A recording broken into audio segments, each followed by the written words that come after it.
Hello friends, આજના આ વિડીયોમાં આપણે જોઈશું કિચન અને ઘરને લગતી ખૂબ જ ઉપયોગી કિચન ટિપ્સ. તો વિડીયોને સ્કીપ કર્યા વગર એન્ડ સુધી જરૂરથી જોજો. તો ચાલો વિડીયોની શરૂઆત કરીએ. સૌથી પહેલી ટીપ જોઈએ તો જ્યારે આપણે માર્કેટમાંથી કોઈ લેગિન્સ વગેરે લાવતા હોઈએ તો આપણને આ રીતના જે પ્લાસ્ટિકની બેગ હોય એ સાથે મળતી હોય છે, જે ખૂબ જ સારી ક્વોલિટીની હોય છે અને ઉપર આ ટાઈપના આપણને બટન આપવામાં આવેલા હોય છે. તો આને ફેંકી દેવાની જગ્યા પર આનો યુઝ આપણે ઘરની અંદર વસ્તુને ઓર્ગનાઇઝ કરીને રાખવા માટે કરી શકીએ છીએ. તો જો આને કઈ રીતના આપણે યુઝ કરવાનો છે એ તમને જણાવી દઉં. તો સૌથી પહેલાં આપણે આ ટાઈપના અંદરની સાઈડ એને ફોલ્ડ કરવાનું છે. તો ઉપરથી આપણે આ રીતના ફોલ્ડ કરવાનું છે, જેથી એની અંદર બે ટાઈપના કમ્પાર્ટમેન્ટ બની અને રેડી થઈ જશે. તો જુઓ, તમે જોઈ શકો છો કે હું કઈ રીતના અંદર પ્રેસ કરી રહી છું. એ જ રીતના આપણે એને વચ્ચેથી પ્રેસ કરી દેવાની છે, જેથી એ આગળ જતી રહેશે.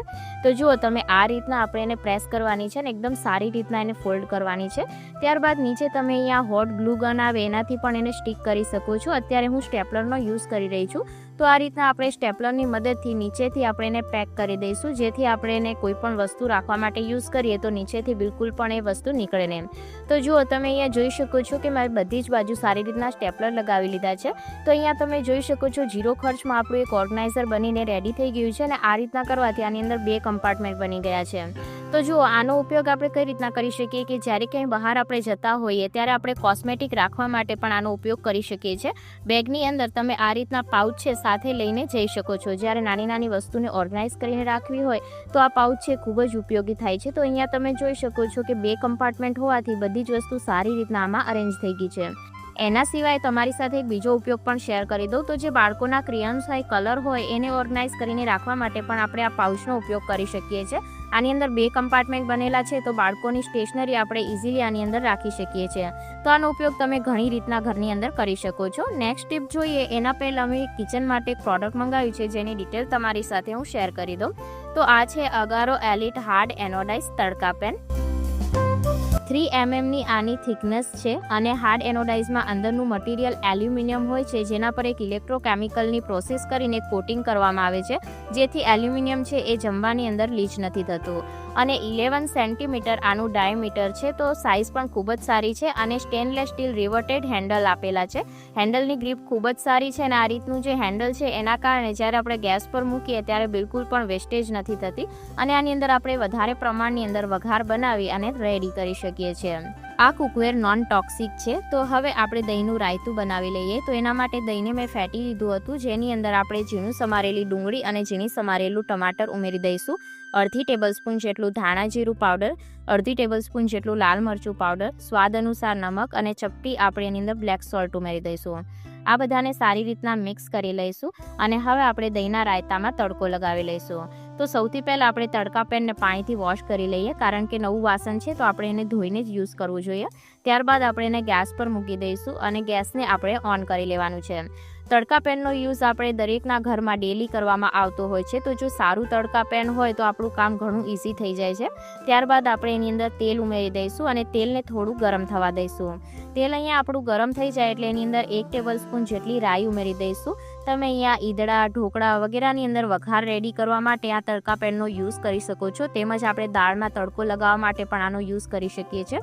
ત્યારબાદ એની અંદર 2 થી 3 મીઠા લીમડાના પાન અને થોડું અહીંયા લીલું મરચું આપણે ઉમેરી દેવાનું છે અને વઘારને આપણે દહીંના રાયતામાં ઉમેરી દઈશું. આને આપણે સારી રીતના મિક્સ કરી લઈશું. આ જે તડકા પેન છે એની સાઇઝ ખૂબ જ સારી છે, તો આપણે વધારે પ્રમાણમાં જો તડકો બનાવીને રેડી કરવો હોય તો પણ આપણે આસાનીથી બનાવીને રેડી કરી શકીએ છીએ. હવે આપણે એની ક્લિનિંગ જોઈ લઈએ. તડકા પેનની ક્લિનિંગ કરવા માટે તમે અહીંયા કોઈ પણ જે સોફ્ટ સ્ક્રબ આવે એનો યુઝ કરી શકો છો. એકદમ જે હાર્ડ સ્ક્રબ આવે એનો ઉપયોગ નહીં કરવાનો. તો અહીંયા આપણે સ્ક્રબની મદદથી એને વોશ કરી લેવાનું છે સાબુથી અને ત્યારબાદ આપણે એને પાણીથી વોશ કરી લઈશું. તો અહીંયા તમે ડિશ લિક્વિડ પણ યુઝ કરી શકો છો અથવા તો તમે સાબુનો યુઝ પણ કરી શકો છો. તો હવે આપણે એને પાણીથી વોશ કરી લઈએ. અગારો એલાઇટ હાર્ડ એનોડાઇઝ તડકા પેનની લિંક તમને ડિસ્ક્રિપ્શન બોક્સમાં મળશે, તો એક વખત જરૂરથી ચેકઆઉટ કરજો. ત્યારબાદ જોઈએ નેક્સ્ટ ટ્રીક. તો નેક્સ્ટ ટ્રીક માટે મેં અહીંયા પ્લાસ્ટિકની પોલિથીન લઈ લીધી છે અને કાતરની મદદથી એનો સેન્ટરનો ભાગ આપણે કટ કરી લેવાનો છે. શિયાળાની અંદર જ્યારે આપણે બૂટ છે એ ધોતા હોઈએ ત્યારે ઇઝીલી સુકાતા નથી, કારણ કે તડકો ઓછો આવતો હોય છે.